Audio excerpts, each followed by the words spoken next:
Saludos y bendiciones. Para mí es un privilegio estar con ustedes una vez más con el propósito de continuar estudiando esta serie de lecciones basada en el libro de Éxodo. Ya vamos en la recta final. Eh, y esta semana vamos a estudiar una lección pero muy interesante. Hemos visto el trayecto del pueblo o de la reciente nación Israel en el desierto y todos los desafíos que ellos comienzan a experimentar y cómo reacciona y cómo Dios viene a la ayuda de su pueblo. Y esta semana vamos a ver algo muy interesante. Pero antes vamos a pedir la presencia del Espíritu Santo por medio de la oración. Oremos. Amado Dios que estás en los cielos, alabado, glorificado, bendecido sea tu nombre, Señor. En este momento estamos inmensamente agradecidos por la oportunidad del privilegio que tú nos das de sacar este momento, Señor, para compartir la lección de escuela sabática con cada persona que nos ve. Señor, ayúdanos a comprender, a entender, Señor, las lecciones que tú tienes guardadas para nosotros en la lección de esta semana. Que tu Santo Espíritu, Señor, haga morada de nosotros, que ponga palabras, Señor, y que nos ayude a entender, a comprender aquellas cosas que quizás no hayamos entendido. Te pido una bendición especial por cada persona que también saca de su tiempo para acompañarnos cada semana. Que la bendición de tu Santo Espíritu more en ellos y que sustente su vida y se haga presente en todas sus decisiones y en todos sus actos. Todo te lo pedimos en el nombre y por los méritos de Jesús. Amén. Y como dije, esta lección, vamos a ver unos episodios muy interesantes y se titula El pacto en el Sinaí. Y el versículo para memorizar lo encontramos en Éxodo 19, 4 al 6 y dice, ustedes vieron lo que hice a los egipcios y cómo lo tomé sobre alas de águila. Interesante esta figura. Y lo he traído a mí. Ahora pues, si en verdad escuchan mi voz y guardan mi pacto, ustedes serán mi especial tesoro entre todos los pueblos, porque mía es toda la tierra. Y ustedes serán mi reino de sacerdotes y gente santa. Éxodo 19, 4 al 6. Y aquí nos hace una pregunta que la respuesta está en este verso de memoria. ¿Hacia dónde condujo Dios al pueblo de Israel? Por lo general nosotros decimos que Dios condujo a Israel a la Canaán terrenal, pero si vemos el significado teológico de esta respuesta, pues es erróneo, porque en el versículo de memoria dice que lo tomé sobre alas de águila y lo he traído hacia mí. O sea, Dios no condujo al pueblo de Israel, esto es teológicamente hablando, el significado no lo condujo a Canaán, sino que lo condujo, lo sacó de Egipto y lo condujo hacia él.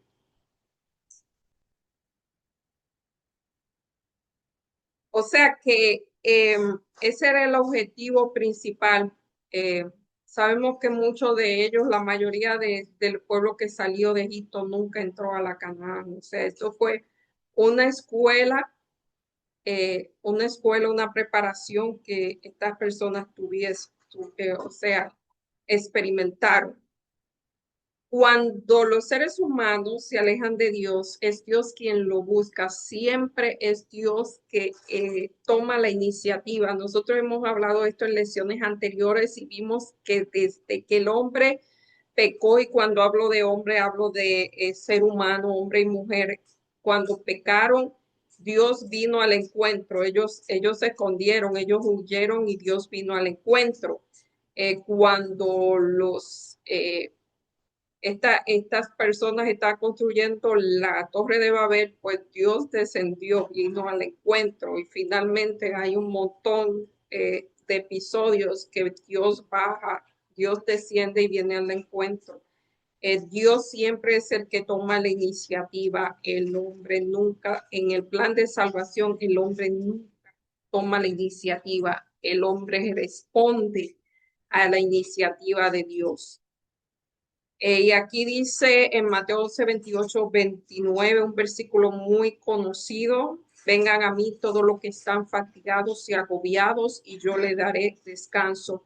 Lleven mi yugo sobre ustedes y aprendan de mí, que soy manso y humilde de corazón, y hallarán descanso para sus almas. Así que esa es la invitación que Dios hace, y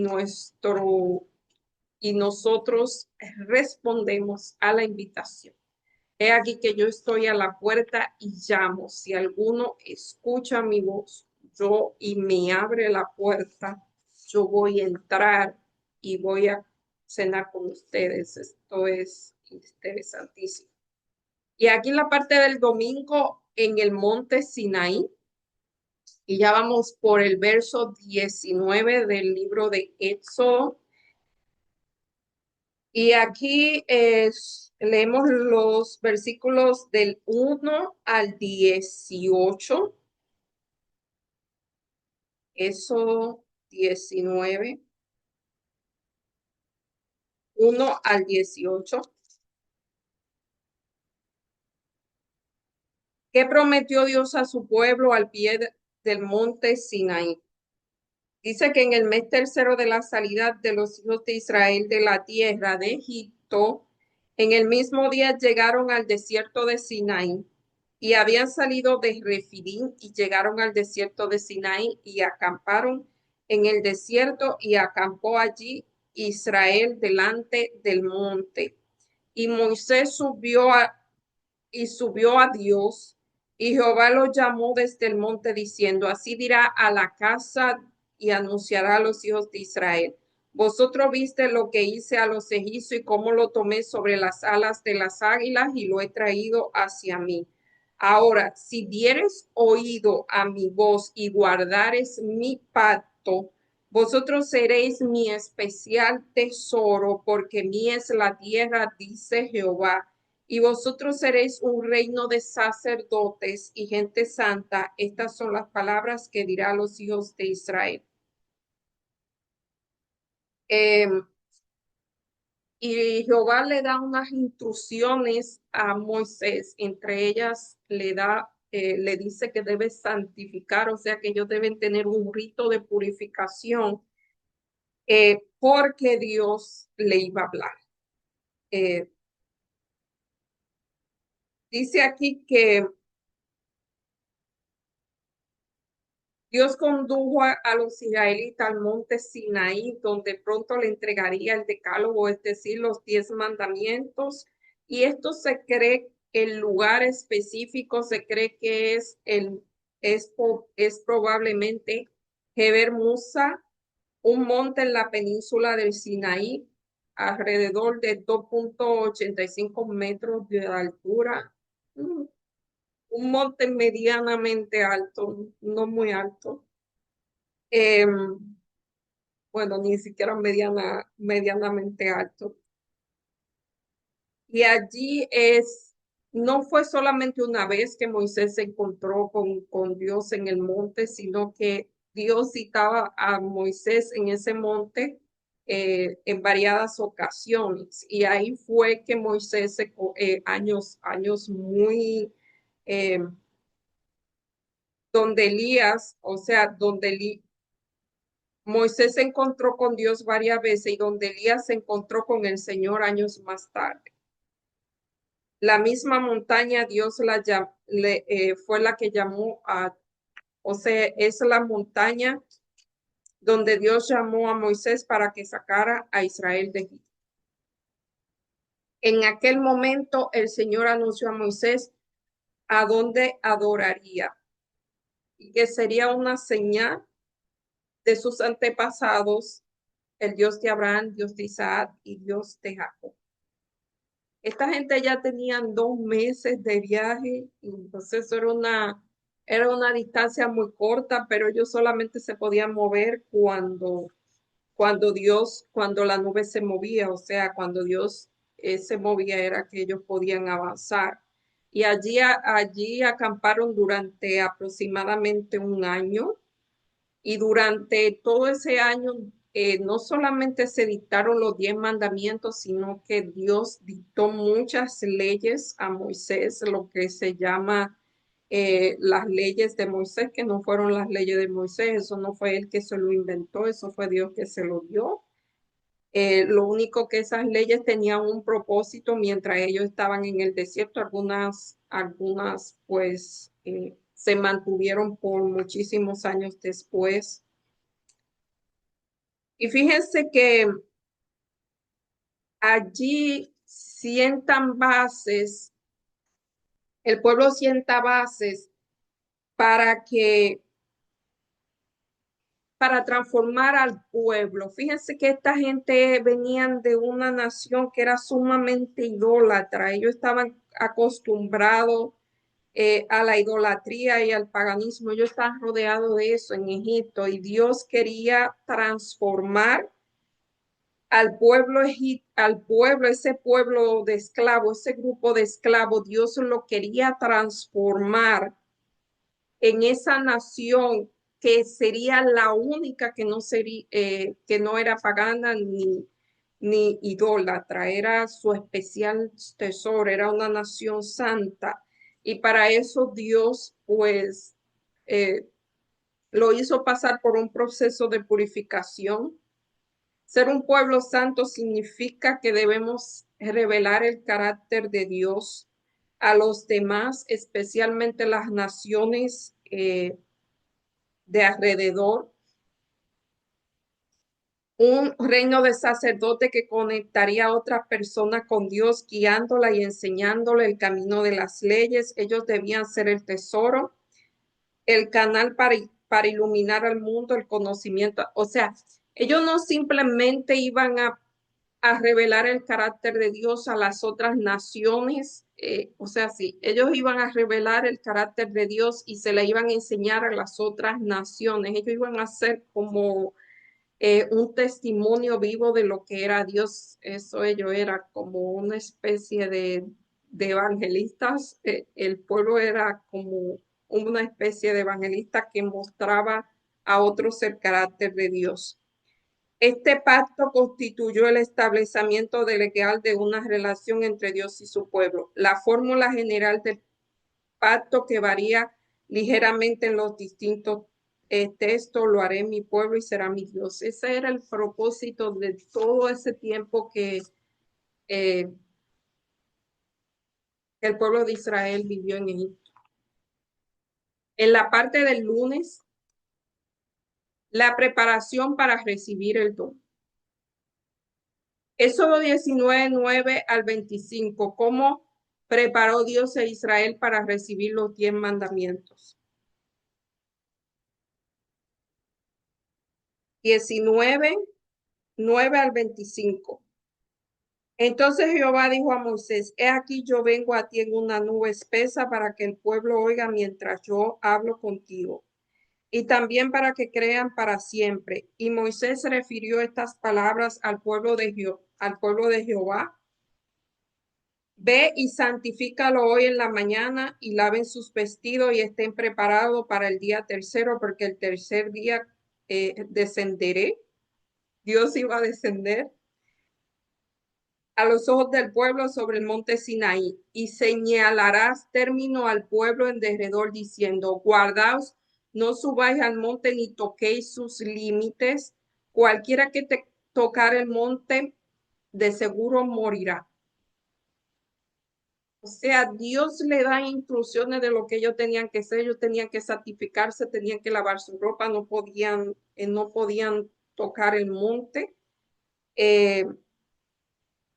Ellos dice que al tercer día vino con truenos, relámpagos, y esta gente se asustaron. Y cuando escucharon la voz de Dios y el monte humeaba, o sea, era un gran espectáculo lo que pasó aquí. Había el sonido de la bocina, iba aumentando y Moisés hablaba y Dios le respondía. Y Jehová dijo a Moisés: desciende y ordene al pueblo que no traspase el lugar porque ellos iban a morir. ¿Saben que esta gente le tuvieron un miedo cuando escucharon la voz de Dios? Ellos, ellos temieron la voz de Dios. Y ahí es que Dios dicta los 10 mandamientos. El decálogo de los 10 mandamientos es el corazón de la revelación de Dios y de la ética bíblica. Los 10 mandamientos son el carácter de Dios. Y dice que constituye la sustancia y el fundamento de la norma divina. Muchas de las leyes de las naciones actualmente están basadas en los 10 mandamientos. Son unos principios externos y universales que van sobre toda la humanidad, no solamente es algo religioso. Según el relato bíblico, el decálogo fue anunciado por Dios y fue escrito por el dedo de Dios mismo y fue entregado a Moisés como un regalo especial.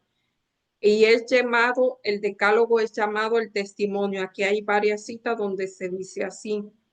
En hebreo, dibre haveri, en el libro de Deuteronomio, esas palabras son escritas en la palabra del pacto. Ninguno de los dos libros utiliza la expresión hebrea que significa mandamientos, mitzvot, sino que significa las 10 palabras. O sea, los 10 mandamientos es una palabra que le hemos puesto, que se ha puesto a los 10 mandamientos con lo que se ha denominado los 10 mandamientos, pero realmente son las 10 palabras.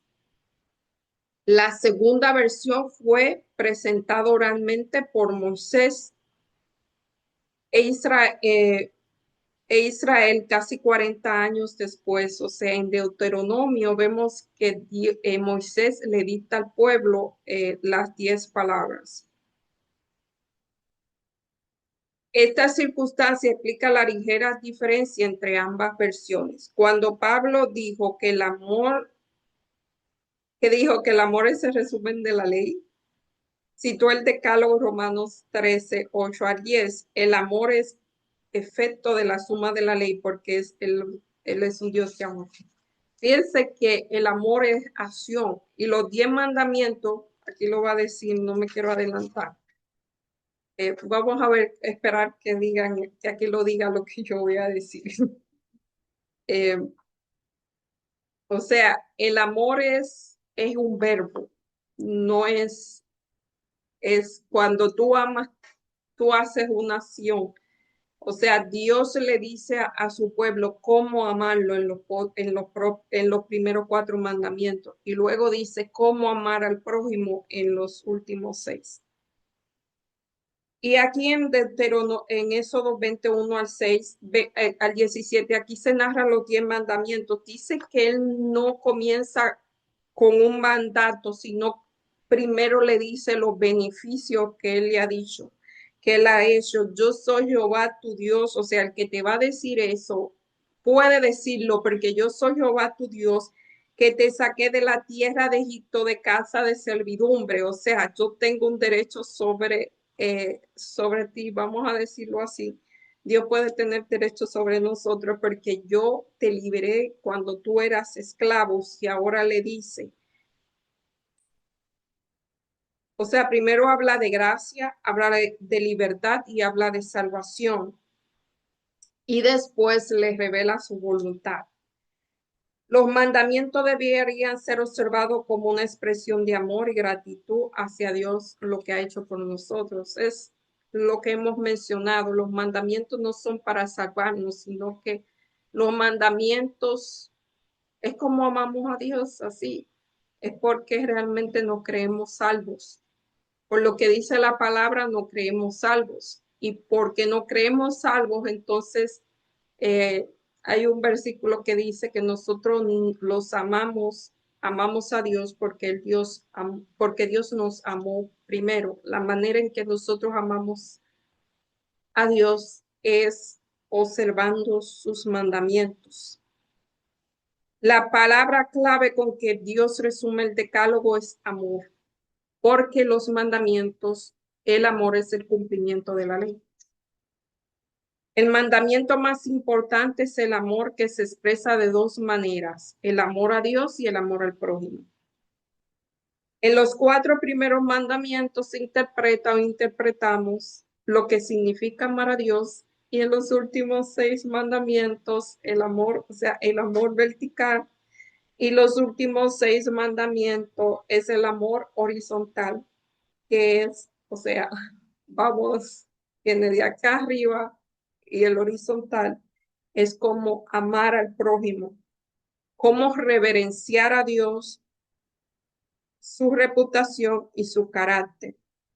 Eso es eh, honrar a Dios dándole el primer lugar en nuestra vida, preservando la posición de Dios única, reverenciar el nombre de Dios y su carácter y honrar el día de reposo.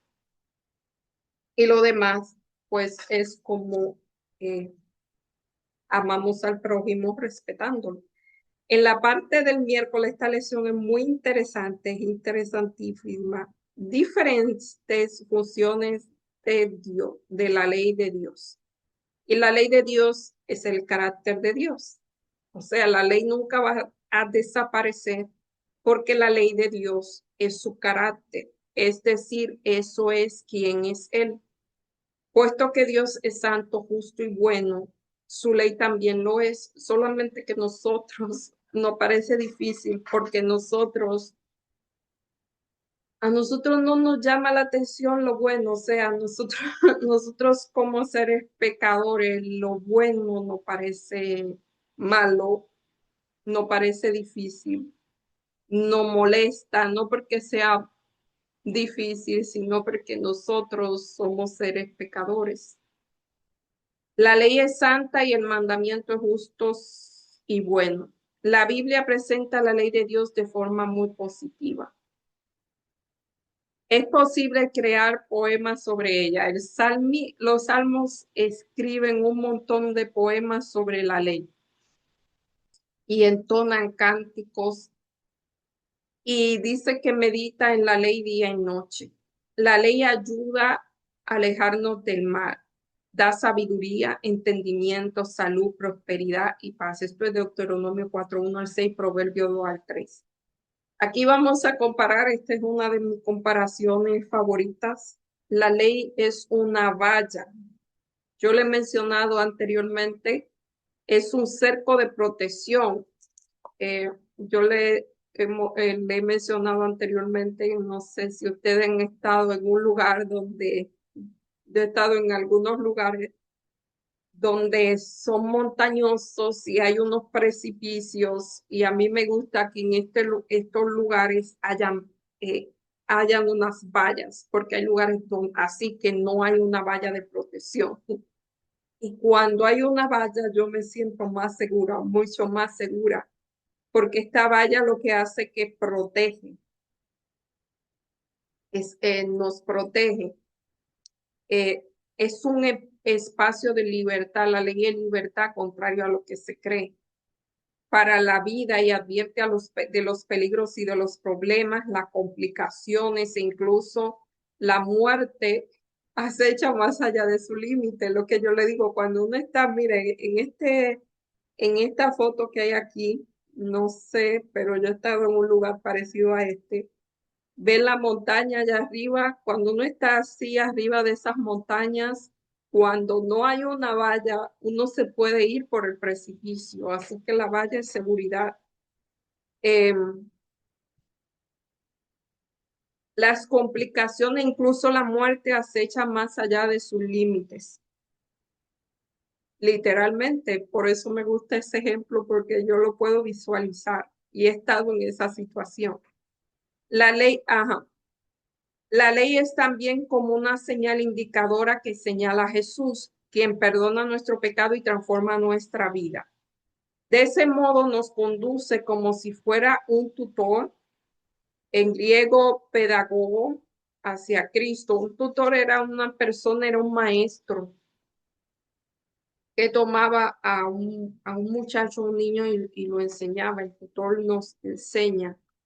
Y en Santiago 1:23 al 25 nos da otro ejemplo de lo que es la ley, otra figura de lo que es la ley. Aquí vemos que estamos hablando de las funciones de la ley y en Santiago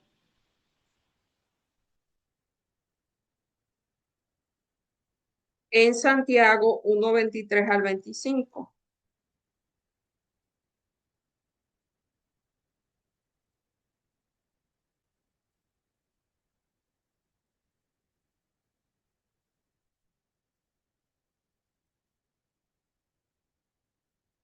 Te dice, Martín Lutero no quería saber de Santiago porque el pobre estaba traumado con eso de las obras y con todo lo que tenían que hacer. Y él decía que Pablo sí, pero Santiago no, porque Santiago habla mucho de las obras. Pero vamos a ver en Santiago 1:23 al 25.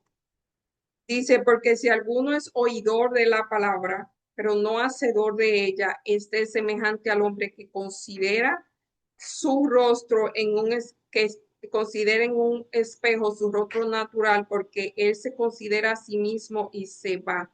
Y luego olvida cómo es. Mas el que mira atentamente en la perfecta ley, la ley de la libertad y persevera en ella, no siendo oidor olvidadizo, sino hacedor de la obra, este será bienaventurado en lo que hace. Fíjense, también es uno de mis figuras favoritas.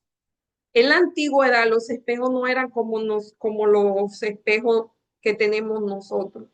Ahora eh, los espejos se ven, uno se ve, dicen que uno no se ve tal y como es, pero um,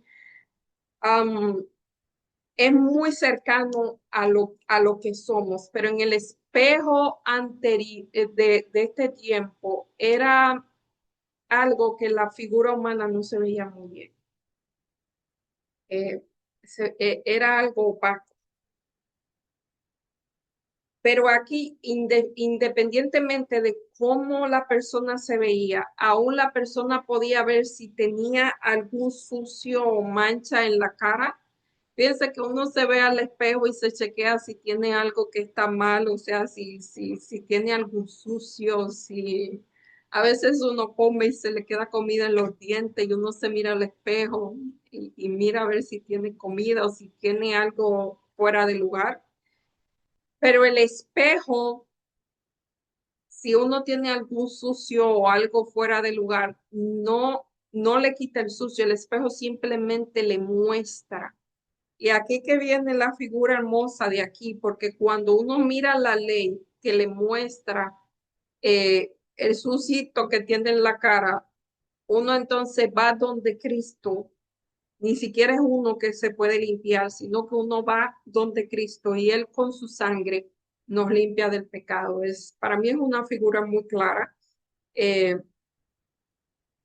o sea, la función de la ley no es que la ley no sea necesaria, la ley no nos salva, la función de la ley no es darnos salvación, la función de la ley es mostrarnos el pecado, es protegernos y la función de Cristo, por eso dice que la ley nos lleva hacia Cristo.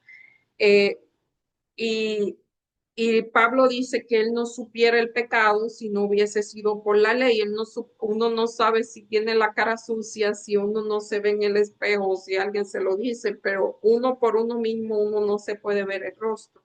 Así que uno tiene que ir al espejo, que es la ley. La ley te muestra el pecado y tú vas donde Cristo para que Cristo te limpie.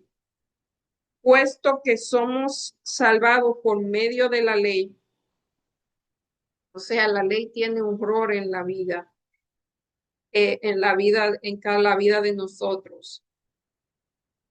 Puesto que somos salvados por medio de la ley, no por las obras ni siquiera de la ley. Algunos cristianos afirman que esta fue abolida y que ya no tenemos que obedecer.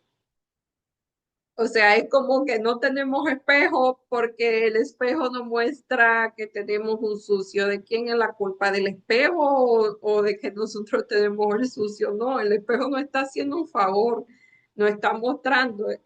Bueno, por eso mismo es como que si usted dijera, este espejo no sirve porque me está mostrando que yo tengo un sucio en la cara, en vez de agradecer al espejo porque gracias fue un instrumento para mostrar lo que está bien y mal en la vida, entonces uno se enoja con el espejo porque está sucio.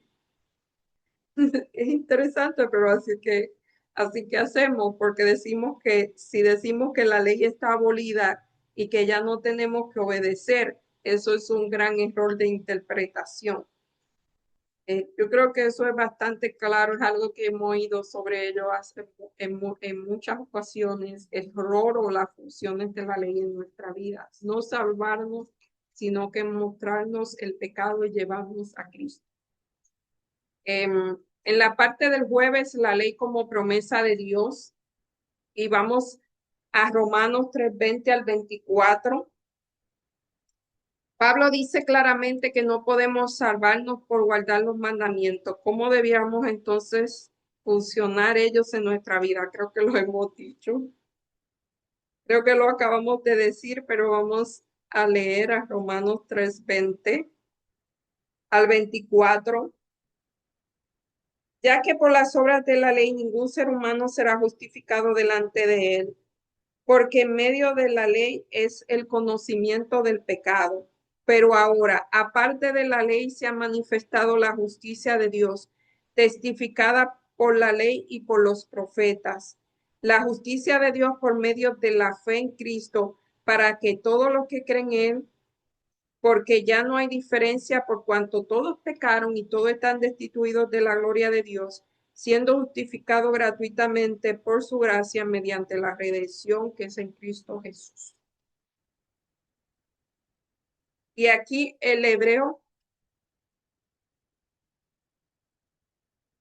Pablo dice claramente que no podemos salvarnos por guardar los mandamientos. ¿Cómo entonces debíamos funcionar? Lo que acabamos de decir, los mandamientos no nos salvan, los mandamientos simplemente, vuelvo y digo, decimos, son un espejo que nos muestra lo que está mal en nosotros y nos llevan, y son un ayo que nos llevan hacia Cristo. El término de barín, plural de adabar, utilizado en los escritos de Moisés para escribir los 10 mandamientos. No significa literalmente mandamientos, sino que son palabras. Y pueden también significar promesas. Esto es bueno. Por eso Dabar es traducido en numerosos lugares como un sustantivo o como un verbo que expresa la idea de la promesa. Esto es en Primera de Reyes 8:56, Segunda de Corintios 1:9 y así sucesivamente. Ellen G. White coincide en esta función del decálogo. Los mandamientos son 10 promesas.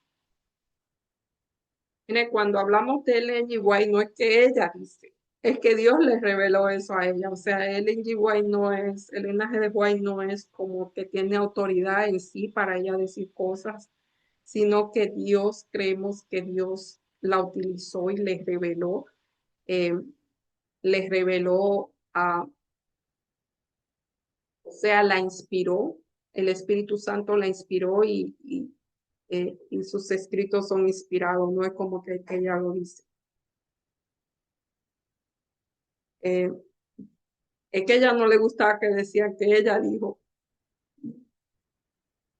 y aquí lo está diciendo mucho.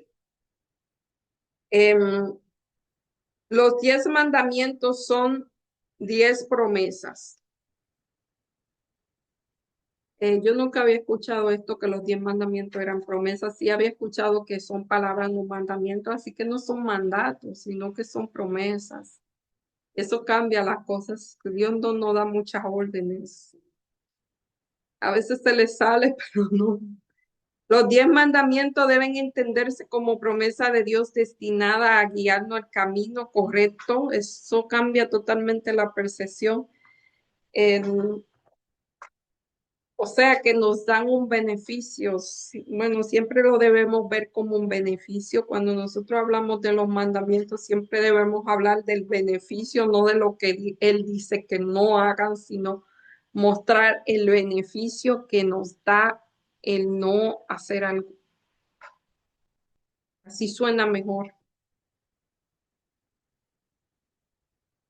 Los 10 mandamientos deben entenderse como promesas de Dios destinada a guiarnos por el camino correcto para que Él pueda hacer maravilla en nuestro favor siempre que seamos obedientes.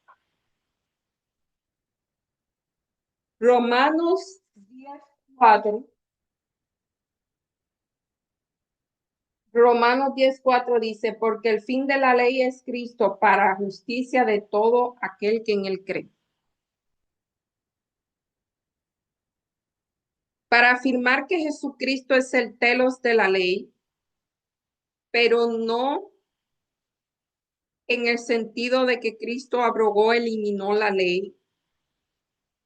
Si decimos, mira, si traemos el ejemplo del espejo, Dios eliminó lo que nos muestra el pecado, o Dios quitó la valla para que no vayamos por el precipicio.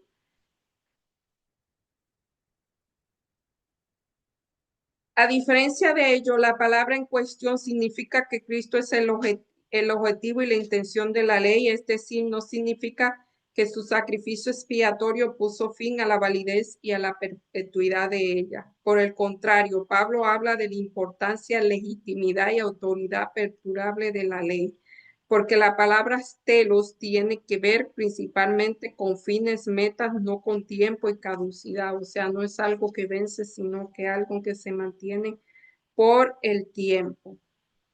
Cristo es la clave para desempeñar el verdadero significado, propósito, meta y razón de ser la ley de Dios.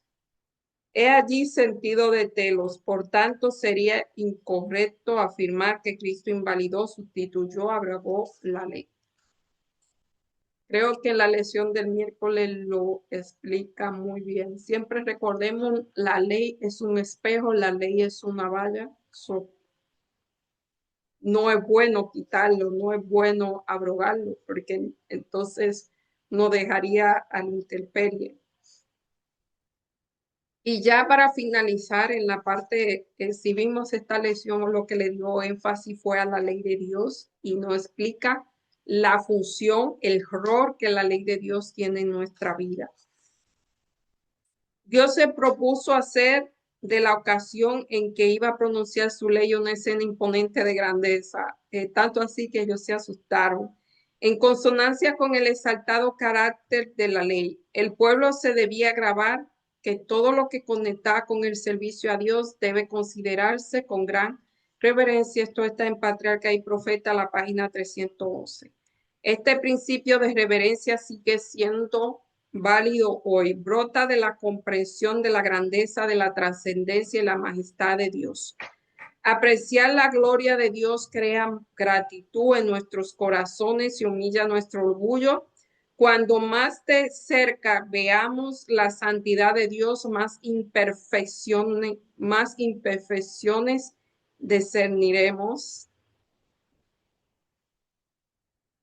Cuando más cerca veamos la santidad de Dios, más imperfecto nos vamos a ver, vamos a discernir imperfección. Nos haremos conscientes de nuestra realidad como pecadores.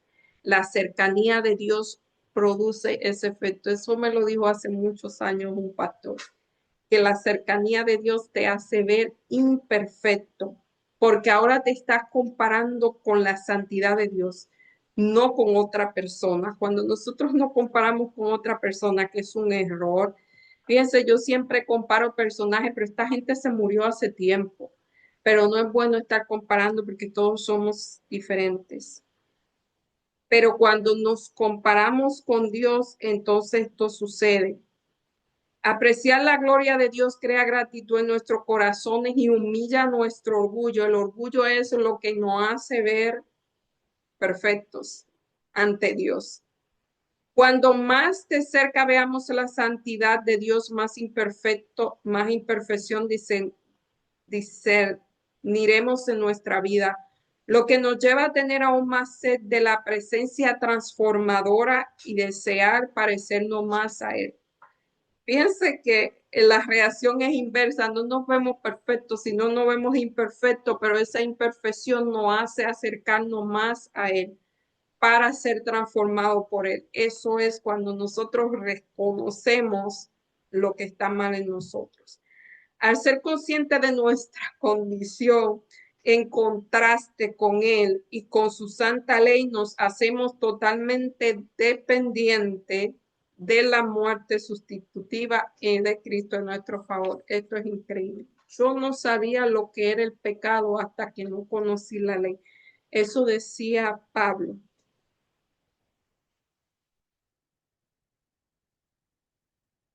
Además, al mismo tiempo Jesús dejó claro que si aceptamos humildemente a Dios como nuestro Señor y Rey, no es difícil obedecer sus mandamientos. Cristo dejó claro que la ley divina tiene la validez permanente. Cuando ofrecemos la ley de Dios por amor y gratitud a Él a causa de la salvación que nos ha concedido gratuitamente, podemos experimentar la multitud de una relación salvadora con Él. Mientras disfrutamos de las grandes ventajas de obedecer la ley, en vista del dolor y de las dificultades que acarrea violarla, también podemos disfrutar de la seguridad de saber que nuestra salvación se encuentra en Jesús, no en el cumplimiento de la ley. Creo que la parte del miércoles dice que no es por salvación, sino que es por protección y para mostrarnos el pecado que hay en nosotros. Así que eso debemos siempre recordar, que no es la función de salvar. No nos salvamos por la ley, pero la ley tiene una función que es muy importante en nuestra vida. Es el lazo que nos lleva hacia Dios. Bueno, ya vemos que el libro de Éxodo es muy interesante. No simplemente son una historia y un montón de leyes que a veces es muy aburrida leerla.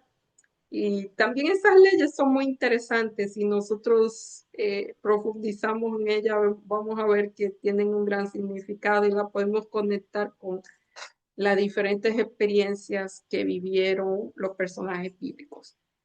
Bueno, yo hasta aquí me despido.